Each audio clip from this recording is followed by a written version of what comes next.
திருக்குறள் அதிகாரம் 27 தவம். திருக்குறளும் சனாதன தர்மமும் ஒன்றுதான் என்பதை உரிய ஆதாரத்துடன் நிரூபிக்கும் பதிவு. திருக்குறள் 261. தவமும் தவம் உடையார்க்கு ஆகும் அவமதனை அஃதிலார் மேற்கொள்வது. விளக்கம். தவம் செய்வதற்கு தேவையான ஒழுக்கமும் முந்தைய குறள்களில் சொன்னபடி புலால் மறுத்தல், கொல்லாமை போன்றவை மனவலிமையும் உடையவர்களுக்கே தவம் கைகூடும். அந்த தகுதிகள் இல்லாதவர்கள் தவத்தை மேற்கொள்வது வீணான முயற்சியாகும். அவம். மகாபாரத ஒப்பீடு. அனுசாசன பருவம். யஹ் ஸ்வமாம்சம் பரமாம்சேன ஆப்யாயித்தும் இச்சதி ந தஸ்ய அதிருஷ்டம் அஸ்த்யன்யத் நிருஷம்சதரதஸ்ததஹ என்று மகாபாரதம் 13.115.34 கூறுகிறது. விளக்கம். தன் உடலை வளர்ப்பதற்காக பிற உயிரின் ஊனை உண்ண விரும்புபவனை விட கொடியவன் எவனும் இல்லை. அத்தகையவன் மேற்கொள்ளும் தவம், தானம் அல்லது யாகம் எதுவாக இருந்தாலும் அது அவனுக்கு நற்பலனை தராது. வள்ளுவர் சொல்வது போலவே அடிப்படை ஜீவகாருண்யம் இல்லாதவன் செய்யும் தவம் அவம் என்கிறது மகாபாரதம். மனுஸ்மிருதி ஒப்பீடு. அத்தியாயம் 5. ந கிருத்வா பிராணினாம் ஹிம்சாம் மாம்சம் உத்பத்யதே க்வசித் ந ச பிராணிவதக ஸ்வர்க்யக தஸ்மான் மாம்சம் விவர்ஜயேத் என்று மனுஸ்மிருதி 5.48 கூறுகிறது. விளக்கம். எந்த உயிரையும் கொல்லாமல் ஊன், அதாவது இறைச்சி கிடைப்பதில்லை. உயிர்கொலை செய்வது மோட்சத்திற்கு தடையாக இருக்கும். எனவே தவத்தின் மூலம் உயர்நிலை அடைய விரும்புபவன் மாமிசத்தை அறவே தவிர்க்க வேண்டும். வள்ளுவர் அஃதிலார் என்று குறிப்பிடுவது இத்தகைய ஜீவகாருண்ய ஒழுக்கத்தையே. இதை மீறி செய்யப்படும் தவம் பயனற்றது என்பது மனுவின் கருத்து. சனாதன தர்மத்துடன் ஒத்துப்போகும் விதம். இந்த குறள் சனாதன தர்மத்தின் அதிகாரத் தகுதி எலிஜிபிலிட்டி என்ற கோட்பாட்டுடன் மிக சரியாக ஒத்துப்போகிறது. 1. யமம் மற்றும் நியமம். யோக சாஸ்திரத்தில் பதஞ்சலி யோக சூத்திரத்தில் தவம் அல்லது சமாதி நிலைக்கு செல்வதற்கு முன்னால் யமம் என்ற அஹிம்சை, சத்தியம், அஸ்தேயம் போன்றவை அவசியம்.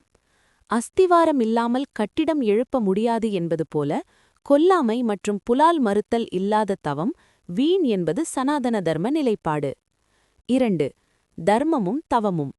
சனாதன தர்மம் ஆச்சார பிரதமோ தர்மக என்கிறது. ஒழுக்கமில்லாதவன் செய்யும் தவம் அசுரத்தவம் அல்லது தாமச தவம் எனப்படும். இது இறைநிலை தராது. 3. அவம் வீண். சாஸ்திரங்கள் சொல்லும் நிபந்தனைகளை மீறி செய்யப்படும் தவம் விதிஹீனம் எனப்படும். தவமும் தவமுடையார்க்கு ஆகும் என்ற வள்ளுவரின் வரிகள் ஆன்மீகப் பாதையில் செல்வதற்குரிய தகுதியை வலியுறுத்தும் உபநிடத கருத்துக்களின் சாரமாகும். திருக்குறள் 262. தவம் செய்வார் தம் கருமம் செய்வார் மற்று அல்லார் அவம் செய்வார் ஆசையுள் பட்டு. விளக்கம். தவத்தை மேற்கொள்பவர்களே தமக்கு தாமே நன்மை செய்து கொள்பவர்கள், அதாவது தங்கள் ஆன்மாவை காப்பவர்கள். மற்றவர்கள் உலக ஆசைகளில் சிக்கி தமக்கு தாமே தீமை செய்து வீண் காரியங்களை செய்து அழிகிறார்கள். மகாபாரத ஒப்பீடு. அனுசாசன பர்வம். நாஸ்தி வித்யாச சமம் சக்ஷு நாஸ்தி சத்ய சமம் தபஹ நாஸ்தி ராக சமம் துக்கம் நாஸ்தி தியாக சமம் சுகம் என்று மகாபாரதம் 12:175-35 எடுத்தியம்பிருக்கிறது. விளக்கம். உண்மைக்கு இணையான தவமில்லை, ஆசைக்கு இணையான துக்கமில்லை. வள்ளுவர் ஆசையுள் பட்டு வீணாவார்கள் என்று சொல்வதையே மகாபாரதம் ஆசையே மிகப்பெரிய துக்கம் என்கிறது. ஆசையை துறந்து தவம் செய்பவனே நிம்மதி என்னும் உண்மையான சுகத்தை அடைகிறான், தன் கருமத்தை அடைகிறான். மனுஸ்மிருதி ஒப்பீடு. அத்தியாயம் 11. யத் புண்ணியபலம் ஆப்னோதி சர்வதானை சதக்ஷிணைஹ தத் புண்ணியபலம் ஆப்னோதி தபசா தத்வவின் முனிகி. விளக்கம். எல்லா தானங்களையும் தட்சணைகளையும் கொடுத்து ஒருவன் அடையும் புண்ணியத்தை விட உண்மையை உணர்ந்த முனிவன் தவத்தின் மூலம் அடையும் புண்ணியம் மேலானது. ஒருவன் தன் ஆன்ம முன்னேற்றத்திற்காக செய்யும் மிகச்சிறந்த காரியம் கருமமே என்று இது உறுதிப்படுத்துகிறது. சனாதன தர்மத்துடன் ஒத்துப்போகும் விதம். இந்த குறள் சனாதன தர்மத்தின் புருஷார்த்தங்கள், அதாவது அறம், பொருள், இன்பம், வீடு என்ற கருத்துடன் ஆழமாக இணைந்துள்ளது.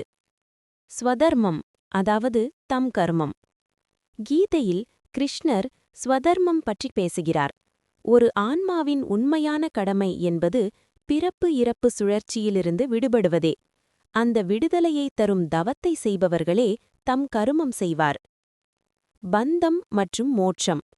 உலக பொருட்களின் மீது கொள்ளும் பற்று மனிதனை சிறைப்படுத்தும், அதாவது பந்தம். இதையே வள்ளுவர் ஆசையுள் பட்டு என்கிறார். இதிலிருந்து விடுபட தவம் ஒன்றே வழி. ஆத்மலாபம். உபநிடதங்கள் ஆத்மலாபம், அதாவது தன்னை அறிதல் என்பதே ஒரு மனிதன் அடைய வேண்டிய மிகப்பெரிய லாபம் என்கின்றன. அந்த லாபத்தை தேடுபவர்கள் தவயோகிகள். லௌகீக ஆசைகளில் உழல்பவர்கள் தமக்குத்தாமே கேடு, அதாவது அவம் செய்து கொள்கிறார்கள். திருக்குறள் 263. துறந்தார்க்குத் துப்புரவு வேண்டி மறந்தும் மற்றெவ்வம் செயற்பாற்றன்று. விளக்கம். பற்றுகளைத் துறந்து தவம் செய்பவர்கள் தங்களுக்குத் தேவையான உணவோ அல்லது வசதிகளோ கிடைக்க வேண்டும் என்பதற்காக மறந்தும் கூட பிற உயிர்களுக்கு துன்பம் செய்தல் கூடாது. தவத்தின் வலிமையால் பிறரை அச்சுறுத்தியோ அல்லது வருத்தியோ எதையும் பெறக்கூடாது. மகாபாரத ஒப்பீடு. சாந்தி பர்வம். யஸ்மான் நோத்விஜதே பூதம் ஜாத்து கிஞ்சித் கதாச்சன நோத்விஜதேச்ச பூதேபியஸ்தஸ்ய சாந்திஹி சனாதனி. மகாபாரதம் 12.192.29. விளக்கம். எந்த ஒரு உயிரையும் எவன் ஒருவனைக் கண்டு அஞ்சுவதில்லையோ, எவன் எந்த உயிரியைக் கண்டும் அஞ்சுவதில்லையோ அவனே நித்தியமான அமைதியை, அதாவது தவத்தின் பயனை அடைகிறான். தன் தேவைக்காக பிறரை வருத்துபவன், அதாவது எவ்வம் செய்பவன் முனிவனாக முடியாது. அவன் பயத்தை விதைப்பவனாகிறான். இதைத்தான் வள்ளுவர் மறந்தும் மற்றெவ்வம் செயற்பாற்று அன்று என்கிறார். மனுஸ்மிருதி ஒப்பீடு. அத்தியாயம் 6. கிளிப்த கேஷ நகஷ் மஷ்ரு பாத்ரி தண்டி குசும்பவான் அனித்யஷ்ச ரேன் நித்யம் சர்வபூதான்ய அபீடயன். 6.52. விளக்கம். தவம் செய்பவன் கையில் தண்டு பாத்திரம் ஏந்தி அலைந்தாலும் அவன் எப்போதும் எந்த உயிரையும் பீடிக்காமல், அதாவது துன்புறுத்தாமல் வாழ வேண்டும். தன் பசிக்காக கூட ஒரு செடிக்கோ கொடிக்கோ அல்லது மனிதருக்கோ வலி தராமல் இருப்பதே தவத்தின் லட்சியம். சனாதன தர்மத்துடன் ஒத்துப்போகும் விதம். இந்த குறள் சனாதன தர்மத்தின் அபயதட்சிணை மற்றும் அஹிம்சை என்ற விழுமியங்களை சுட்டிக்காட்டுகிறது. 1. அபயப்பிரதானம். ஒருவன் சந்நியாசம் ஏற்கும்போது சர்வபூதேப்யோ அபயம் என்று உறுதியளிக்கிறான். தன் வயிற்றுப் பிழைப்புக்காக பிறரை வருத்துவது இந்த உறுதிமொழிக்கு எதிரானது. 2. நிஷ்காம தர்மம். தவம் என்பது பலனை எதிர்பார்க்காமல் செய்வது. தன் உடலை வளர்க்க பிறரை துன்புறுத்துவது என்பது சுயநலம். அந்த சுயநலம் இருக்கும் இடத்தில் தவம் நிலைக்காது. 3. மறந்தும் செய்யாமை. சனாதன தர்மம் பிரமாதம் என்பதையும் ஒரு குற்றமாகவே கருதுகிறது. விழிப்புணர்வுடன் இருப்பதே தவம். எனவேதான் வள்ளுவர் தெரிந்தோ தெரியாமலோ அல்ல, மறந்தும் கூட துன்பம் செய்யாதே என்கிறார். திருக்குறள் 264. ஒன்னார் தெறலும் உவந்தாரை ஆக்கலும் எண்ணின் தவத்தான் வரும். விளக்கம். தவ வலிமை உடையவர்கள் நினைத்தால் தமக்குத் தீமை செய்யும் பகைவர்களை தண்டிக்கவும், அதாவது அழிக்கவும், தமக்கு நன்மை செய்யும் நண்பர்களை உயர்த்தவும், அதாவது ஆக்கம் தரவும் முடியும். அத்தகைய ஆற்றல் தவத்தினால் மட்டுமே கைகூடும். மகாபாரத ஒப்பீடு. சாந்தி பர்வம். தபசா சர்வம் ஆப்னோதி தபசா சர்வம் அஷ்ணுதே தபசா ஹியன்யதே தேவான் தபசா ஹியன்யதே ரிபூன். மகாபாரதம் 12.161.4. விளக்கம். தவத்தினால் ஒருவன் எதையும் அடையலாம், எதையும் அனுபவிக்கலாம். தவத்தின் மூலமே ஒருவன் தேவர்களை அடையவும் முடிகிறது. அதே தவ வலிமையால் தன் பகைவர்களை அழிக்கவும் முடிகிறது. வள்ளுவர் சொல்லும் தெறலும் அதாவது தண்டித்தல், ஆக்கலும், அதாவது உயர்த்துதல் ஆகிய இரண்டையுமே இந்த ஸ்லோகம் உறுதிப்படுத்துகிறது. மனுஸ்மிருதி ஒப்பீடு, அத்தியாயம் 11. யத் துஸ்தரம் யத் துராபம் யத் துர்கம் யச்ச துஷ்கரம் சர்வம் து தபசா சாத்யம் தபோஹி துரதிக்ரமம். மனுஸ்மிருதி 11.239. விளக்கம்: எது கடக்க முடியாததோ, எது அடைய முடியாததோ, எங்கு செல்ல முடியாததோ, எந்த செயல் செய்ய முடியாததோ அவை அனைத்தையும் தவத்தினால் சாதிக்க முடியும். தவத்தின் ஆற்றலை எவராலும் மீற முடியாது. பகைவரை வெல்வதும் நண்பருக்கு ஆக்கம் தருவதும் கடினமான செயல்கள். ஆனால் தவமுடையாருக்கு அவை எளிது என்பதே இதன் கருத்து. சனாதன தர்மத்துடன் ஒத்துப்போகும் விதம். இந்த குறள் சனாதன தர்மத்தின் தபோபலம் என்ற தத்துவத்தை விளக்குகிறது.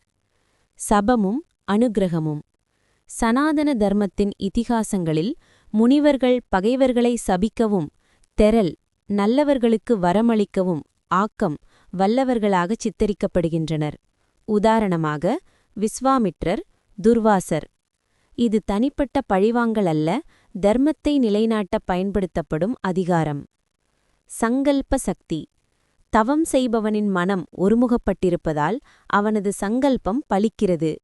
இதையே வள்ளுவ எண்ணின் என்று குறிப்பிடுகிறார். இந்திர பதவியும் தவமும்.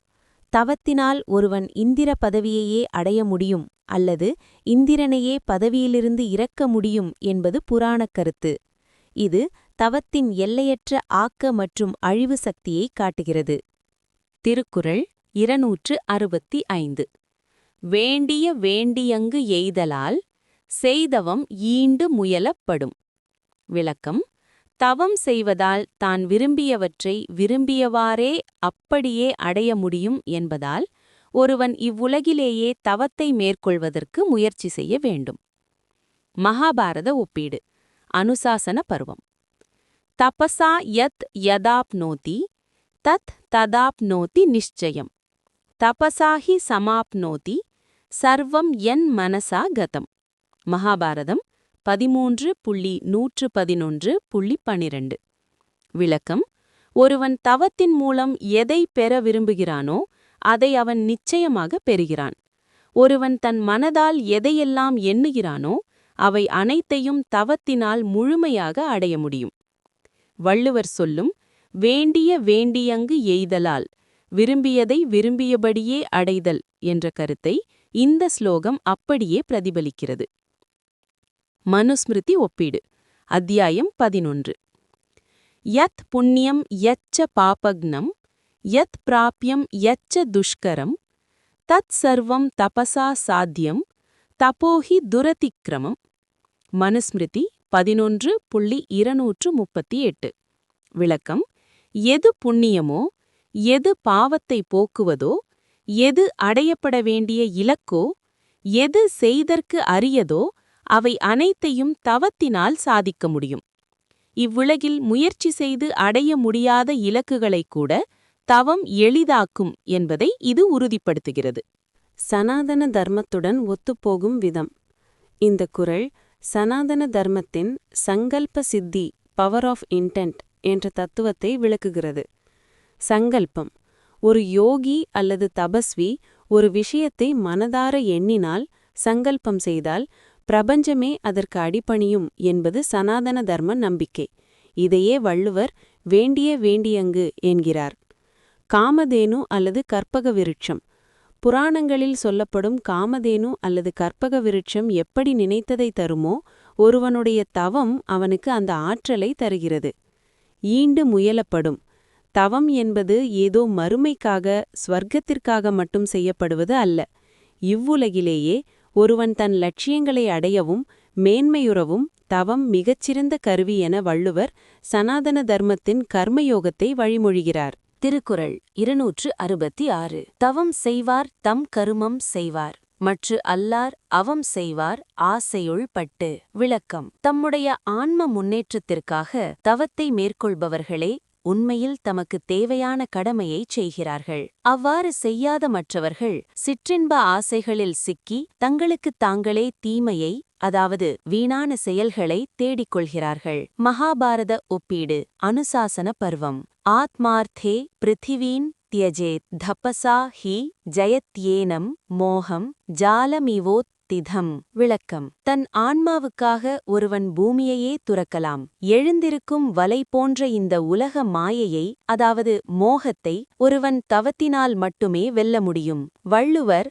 ஆசையுள் பட்டு வீணாவார்கள் என்று சொல்வதையே மகாபாரதம் மோகவலை என்ற மாயை என்று குறிப்பிடுகிறது. இதிலிருந்து தப்பிப்பதே ஒருவன் செய்ய வேண்டிய உண்மையான தம் கருமம். மனுஸ்மிருதி. ஒப்பீடு. அத்தியாயம் 4. தர்மம் சனைஹி சஞ்சினுயாத் வல்மீகமிவ புத்மிகாஹ் பரலோக சகாயார்த்தம் சர்வபூதானியபி தீடயன். விளக்கம். கரையான்கள் புற்று மண்பாண்டத்தை சேமிப்பது போல ஒருவன் பிற உயிர்களை துன்புறுத்தாமல் மெதுவாக தர்மத்தை ஈட்ட வேண்டும். அதுவே மறு உலகிற்கு துணையாக வரும். தர்மத்தை தேடாமல் உலகப் பொருட்களின் பின் ஓடுபவர்கள் அவம் செய்வார் என்பதை இது உறுதிப்படுத்துகிறது.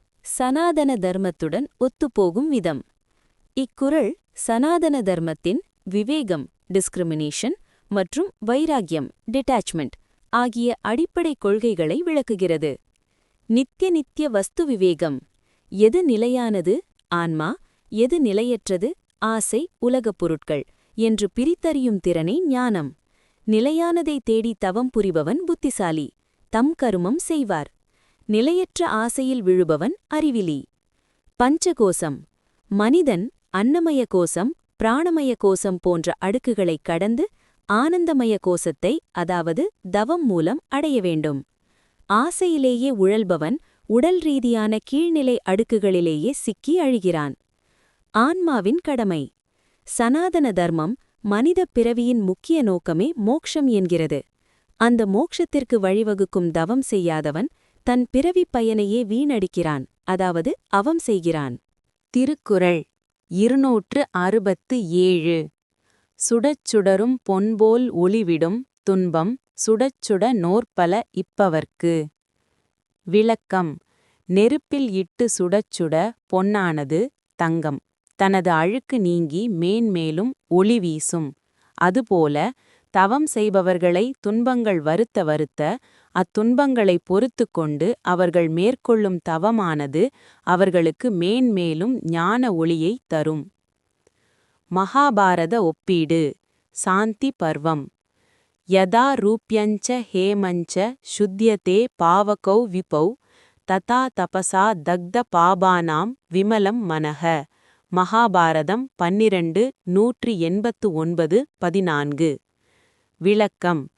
நெருப்பில் இடப்படும்போது வெள்ளியும் பொன்னும் தங்கம் எப்படி தூய்மை பெறுகின்றனவோ அதேபோல தவத்தினால் பாவங்கள் எரிக்கப்பட்டவர்களின் மனம் அழுக்கற்றதாக விமலம் ஆகிறது.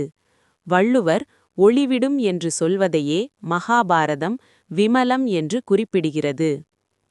மனுஸ்மிருதி ஒப்பீடு. அத்தியாயம் 2. தஹ்யந்தே த்வாமாயமானானாம் தாதூனாம் ச யதா மலாஹ ததே இந்திரியானாம் தஹ்யந்தே தோஷாக பிராணஸ்ய நிக்ரஹாத். மனுஸ்மிருதி 6:71.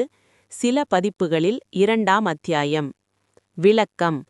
உலோகங்களை தங்கம் செம்பு போன்றவை நெருப்பில் இட்டு உருக்கும்போது அவற்றின் அழுக்குகள் எப்படி எரிந்து போகின்றனவோ அதுபோல பிராணாயாமம் மற்றும் தவத்தினால் புலன்களின் குற்றங்கள் ஆசை கோபம் எரிக்கப்படுகின்றன.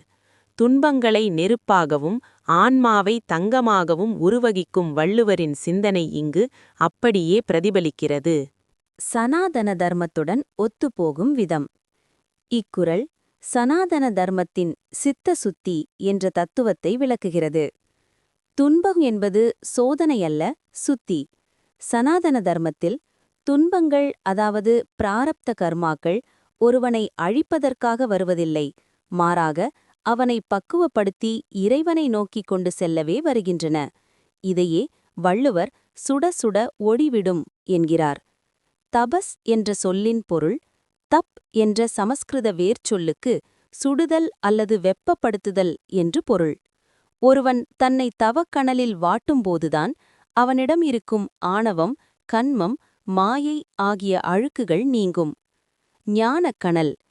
பகவத்கீதையில் கிருஷ்ணர் ஞானாக்னி சர்வகர்மாணி பஸ்மசாத் குருதே என்று ஞானமாகிய நெருப்பு எல்லா வினைகளையும் சாம்பலாக்கும் என்கிறார்.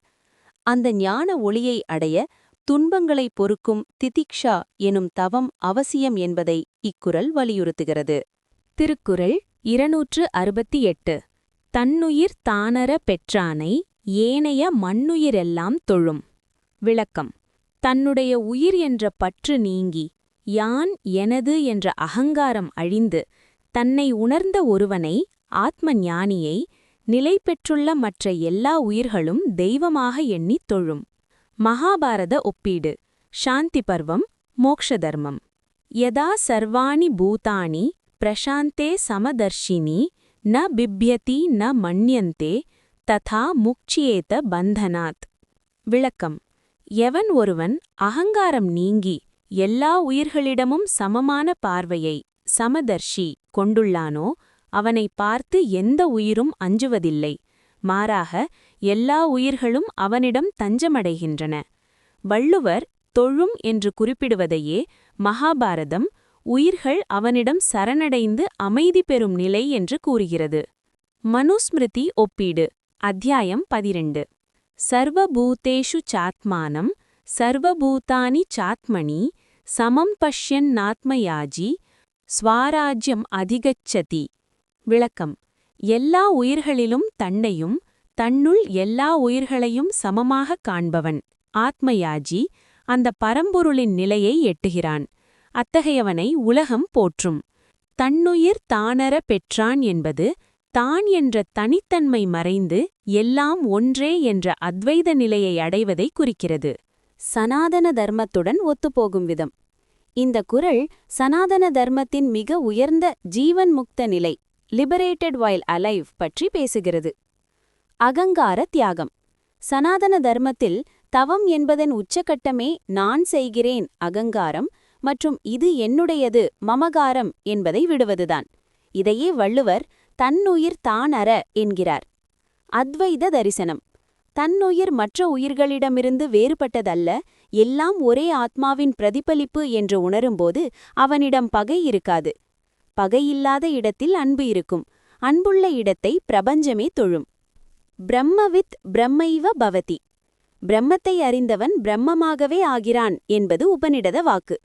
ஒரு மனிதன் தன்னை உணர்ந்து தெய்வ நிலைக்கு உயரும்போது ஏனைய உயிர்கள் அவனை தொழுவது இயல்பானது. திருக்குறள் 269. கூற்றம் குதித்தலும் கைகூடும் நோற்றலின் ஆற்றல் தலைப்பட்டவர்க்கு. விளக்கம். தவத்தினால் உண்டாகும் ஆற்றலை பெற்று திகழ்பவர்களுக்கு உயிரை பறிக்கும் யமனையும், அதாவது மரணத்தையும், வென்று தப்பித்தல் என்பது சாத்தியமாகும். மகாபாரத ஒப்பீடு. அனுசாசன பருவம். தபசா சத்யதே சர்வம் தபசா கிம் ந சத்யதே தபசா ஹி ஜிதஹ காலஹ மார்க்கண்டேயேன தீமதா. விளக்கம். தவத்தினால் எல்லாம் சாத்தியமாகும். தவத்தினால் சாதிக்க முடியாதது எது? அறிவுமிக்க மார்க்கண்டேயன் தனது தவ வலிமையால் காலத்தையே, அதாவது யமனை வென்றான். வள்ளுவர் கூற்றம் குதித்தல் என்று எதை குறிப்பிடுகிறாரோ அதையே மகாபாரதம் காலத்தை வெல்லுதல் என்கிறது. மனுஸ்மிருதி ஒப்பீடு. அத்தியாயம் 11. ரிஷயः சம்யதாத்மானः பலமூல நிலாஷனாக தபசைவ பிரபத்யந்தே த்ரைலோக்கியம் சச்சராரச்சம். மனுஸ்மிருதி 11:236. விளக்கம். புலன்களை அடக்கி காற்றில் வாழும் ரிஷிகள் தவத்தினாலேயே உலகங்களையும் ஆளும் ஆற்றலை பெறுகிறார்கள். மரணத்தை கடப்பதற்கான ஞானமும் ஆற்றலும் தவத்தினால் மட்டுமே கிட்டும் என்று இது உணர்த்துகிறது. சனாதன தர்மத்துடன் ஒத்துப்போகும் விதம். இந்த குறள் சனாதன தர்மத்தின் மிருத்யுஞ்சய என்ற மரணத்தை வெல்லுதல் என்ற தத்துவத்துடன் ஒத்துப்போகிறது. காலத்தை வெல்லுதல். சனாதன தர்மத்தில் தவம் என்பது ஒருவனின் பிராண சக்தியை மேல் நோக்கி, அதாவது குண்டலினியை எழச் செய்து அவனை உடல் கடந்த நிலைக்கு, அதாவது ஆத்ம நிலைக்கு கொண்டு செல்கிறது. ஆத்மாவிற்கு மரணமில்லை என்பதால் அந்த நிலையை எட்டியவர்கள் கூற்றம் குதித்தவராகிறார்கள். அஷ்டமா சித்திகள். யோக சாஸ்திரத்தில் தவம் செய்பவர்களுக்கு கிடைக்கும் சித்திகளில் ஒன்று கூற்றினை தடுத்தல், அதாவது அவர்கள் விரும்பும்போது மட்டுமே உடலை துறக்கும் ஆற்றல், இச்சை மரணம். உதாரணமாக பீஷ்மர் பெறுவர். மிருத்யோர் மா அமிர்தங்கமய என்பது உபநிடத பிரார்த்தனை. இந்த அமிர்த நிலையை அடைய தவம் ஒன்றே வழி என்பதை வள்ளுவர் நோற்றலின் ஆற்றல் என்று வழிமொழிகிறார். திருக்குறள் 270. இலர் பலர் ஆகிய காரணம் நோற்பார், சிலர் பலர் நோலாதவர். விளக்கம்: இவ்வுலகில் மேன்மை அடையாதவர்கள், அதாவது சிறப்புகள் இல்லாதவர்கள் பலராக இருப்பதற்கு காரணம் தவம் செய்பவர்கள் குறைவாக இருப்பதே. மேன்மை உடையவர்கள் சிலராக இருப்பதற்கு காரணம் பெரும்பாலான மக்கள் தவத்தை மேற்கொள்ளாமல் இருப்பதே ஆகும். மகாபாரத ஒப்பீடு. அனுசாசன பர்வம். தபசா பிராப்யதே சர்வம் தபசா கிம்ன சத்யதே அபக்தாஸ்து தபோ மந்தாக அல்ப புண்ணியபலாக நராக. மகாபாரதம் 13, 111, 16.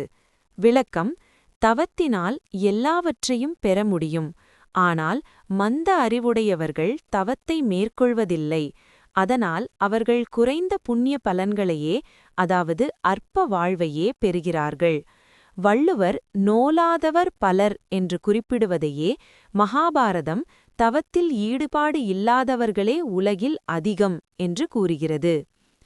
மனுஸ்மிருதி ஒப்பீடு. அத்தியாயம் 11. பிராமணஸ்ய கபோ ஞானம் தபஸ் க்ஷத்ரஸ்ய ரக்ஷணம் வைஷ்யஸ்ய து தபோ வார்த்தா தபஸ் சூத்ரஸ்ய சேவனம். மனுஸ்மிருதி 11, 235. விளக்கம்: ஒவ்வொரு மனிதனும் தன் நிலையில் செய்யும் கடமையே, அதாவது தர்மமே தவம். யாரொருவர் தன் கடமையை, அதாவது தவத்தை முறையாக செய்கிறாரோ அவரே உயர்வு பெறுகிறார். அதை செய்யாதவர் தாழ்ந்த நிலையிலேயே இருக்கிறார்கள். உலகில் வெற்றி பெற்றவர்கள் சிலராக இருப்பதற்கு காரணம் அவர்கள் மேற்கொண்ட விடாமுயற்சி எனும் தவமே என்பதை இது உணர்த்துகிறது. சனாதன தர்மத்துடன் ஒத்துப்போகும் விதம். இக்குறள் சனாதன தர்மத்தின் கர்மா மற்றும் புருஷார்த்தம் ஆகிய கொள்கைகளை தெளிவுபடுத்துகிறது. பயிற்சியும் பலனும். சனாதன தர்மத்தின்படி எதுவும் தானாக கிடைப்பதில்லை. தபஸ், அதாவது தவம் அல்லது உழைப்பு இல்லாமல் எந்த சித்தியும் கிடைக்காது. உலகில் வெற்றி பெற்றவர்கள் சிறுபான்மையினராக இருக்க காரணம் அவர்கள் காட்டிய அர்ப்பணிப்பு, அதாவது தவம் மற்றவர்களிடம் இல்லாததே. மந்த அதிகாரி. ஆன்மீகத்தில் பெரும்பாலான மக்கள் மந்த அதிகாரிகள், அதாவது குறைந்த ஊக்கமுடையவர்கள். மேலான நிலையை அடைய விரும்பினாலும் அதற்கான தவம் செய்ய துணிவதில்லை. இதையே வள்ளுவர் நோலாதவர் பலர் என்கிறார். சமூக நீதி மற்றும் உழைப்பு. இந்த குறள் வறுமைக்கோ அல்லது தாழ்வு நிலைக்கோ விதியை மட்டும் காரணமாக சொல்லவில்லை, ஒருவனுடைய செயல்பாட்டை, அதாவது தவத்தை காரணமாக சொல்கிறது. சனாதன தர்மம் சொல்லும் கர்ம யோகம், அதாவது பலனை எதிர்பார்க்காமல் கடமையை செய்தல், இக்குறளின் சாரமாக திகழ்கிறது. திருக்குறளின் தவம் என்னும் அதிகாரம் 27 என்னும் பகுதி சனாதன தர்மத்தின் வாழ்வியல் மற்றும் ஆன்மீக கொள்கைகளின் பிழிவாக திகழ்கிறது. வள்ளுவர் முன்வைக்கும் கருத்துக்கள் உபநிடதங்கள், மகாபாரதம் மற்றும் ஸ்மிருதிகள் காட்டும் தபஸ் என்னும் தத்துவத்துடன் எவ்வாறு பின்னி பிணைந்துள்ளன என்பதை பின்வரும் தலைப்புகளில் காணலாம். 1. தவம், உடல் மற்றும் மன தூய்மையின் அடித்தளம். சனாதன தர்மத்தில் தவம் என்பது வெறும் காட்டில் அமர்ந்து தியானம் செய்வது மட்டுமல்ல, அது ஒருவனுடைய புலன்களை ஒடுக்கும் இந்திரிய நிக்கிரகம் ஆகும். வள்ளுவர் கருத்து: உற்ற நோய் நோற்றல் உயிர்க்குறுகன் செய்யாமை. 261. தனக்கு வரும் துன்பத்தை பொறுத்து கொள்வதும் பிற உயிர்களுக்கு துன்பம் தராமல் இருப்பதுமே தவம் என்கிறார். சனாதன இணைப்பு. இது பதஞ்சலி யோக சூத்திரத்தின் யமம் அல்லது அஹிம்சை மற்றும் நியமம், தவம், சந்தோஷம், தூய்மை ஆகியவற்றுடன் நேரடியாக ஒத்துப்போகிறது. அஹிம்சை இல்லாத தவம் தாமச தவம் என்று கீதை எச்சரிக்கிறது. 2. அதிகார தகுதி. எல்லோரும் தவம் செய்துவிட முடியாது என்பதிலும் அதற்கு ஒழுக்கம் அவசியம் என்பதிலும் வள்ளுவர் மிக உறுதியாக இருக்கிறார். வள்ளுவர் கருத்து: புலால் மறுத்தல் மற்றும் கொல்லாமையை வலியுறுத்தியே தவம் என்ற அதிகாரத்தை தொடங்குகிறார். தவமும் தவமுடையார்க்கு ஆகும். 261 என்கிறார். சனாதன இணைப்பு சாஸ்திரங்கள் ஒரு கருமத்தை செய்வதற்கு முன் அதிகாரத் தகுதி இருக்க வேண்டும் என வலியுறுத்துகின்றன. புலால் உண்பவன் அல்லது ஒழுக்கமற்றவன் செய்யும் தவம் சாம்பலில் நெய் ஊற்றுவது என்று மகாபாரதம் குறிப்பிடுகிறது. 3. ஆசை அறுத்தல் மற்றும் ஆன்ம முன்னேற்றம். மனிதன் ஏன் துன்பப்படுகிறான் என்பதற்கு பற்றுதான் காரணம் என்பது சனாதன தர்மத்தின் ஆணிவேர். வள்ளுவர் கருத்து: ஆசையுள் பட்டு அவம் செய்வார் 266 என்று உலக இச்சைகளில் சிக்கித் தவிப்பவர்களை வள்ளுவர் எச்சரிக்கிறார். சனாதன இணைப்பு இது பகவத்கீதையின் நிஷ்காம கர்மா தத்துவத்தையும் வைராக்கிய மேன்மையையும் பிரதிபலிக்கிறது. பொருட்களின் மீது பற்று வைப்பவன் அழிவான் கீதை 2.62 மற்றும் 63 என்ற கருத்தை வள்ளுவர் தம் கருமம் செய்யார் என்று எளிமையாக தருகிறார். 4. துன்பத்தை பொறுத்தல் திதிக்ஷா. தவம் செய்பவர்களுக்கு துன்பங்கள் வருவது அவர்களை சோதிக்க அல்ல, தூய்மைப்படுத்தவே என்பதை வள்ளுவர் ஒரு உவமையால் விளக்குகிறார். வள்ளுவர் கருத்து: சுடச் சுடரும் பொன் போல் ஒளிவிடும் 267. தங்கம் நெருப்பில் சுடச் சுட தூய்மையாவது போல தவம் செய்பவன் கஷ்டங்களை பொறுக்கும்போது ஞானம் பெறுகிறான். சனாதன இணைப்பு வேதாந்தத்தில் இதற்கு திதிக்ஷா என்று பெயர். சாதனா சதுஷ்டயத்தில் இது முக்கியமான ஒரு அங்கமாகும். 5. தவத்தின் வலிமை சித்தியும் முக்தியும். தவம் என்பது ஒருவனின் ஆற்றலை எல்லையற்றதாக மாற்றுகிறது. வள்ளுவர் கருத்து: கூற்றம் குதித்தலும் கைகூடும் 269 மற்றும் வேண்டிய வேண்டி எய்தலால் 265. காலத்தை வெல்லவும் நினைத்ததை அடையவும் தவமே வழி. சனாதன இணைப்பு சனாதன தர்மத்தின் இதிகாசங்கள் முழுவதும் தபோபலம், அதாவது தவ வலிமை பற்றியே பேசுகின்றன. மார்க்கண்டேயன் யமனை வென்றது, விஸ்வாமித்திரர் புது உலகை படைத்தது போன்றவை இதற்குச் சான்றுகள். வள்ளுவர் இந்த சங்கல்ப சித்தியை ஒரு யதார்த்தமாக முன்வைக்கிறார். முடிவுரை: வள்ளுவர் காட்டும் தவம் என்பது உலகை துறந்து ஓடுவதல்ல, மாறாக அகங்காரத்தை துறந்து, அதாவது தன்னுயிர் தான் அற 268 எல்லா உயிர்களிடமும் அன்பையும் தன் கடமையில் உறுதியையும் கொண்டு வாழ்வதாகும். இது சனாதன தர்மம் சொல்லும் சர்வபூத ஹிதேரதா, அதாவது எல்லா உயிர்களின் நலனில் ஈடுபடுதல் என்ற கருத்தோடு ஒன்றிணைகிறது. சுருக்கமாக சொன்னால், திருக்குறளின் தவம் அதிகாரம் என்பது சனாதன தர்மத்தின் யோக மற்றும் தர்ம சாஸ்திரங்களின் தமிழ் வடிவம் எனலாம். AI உதவியுடன் தொகுத்து வழங்குவது சுவாமி வித்யானந்தா, கன்னியாகுமரி. வாட்ஸ்அப் குழுவில் இணைய 7989374109.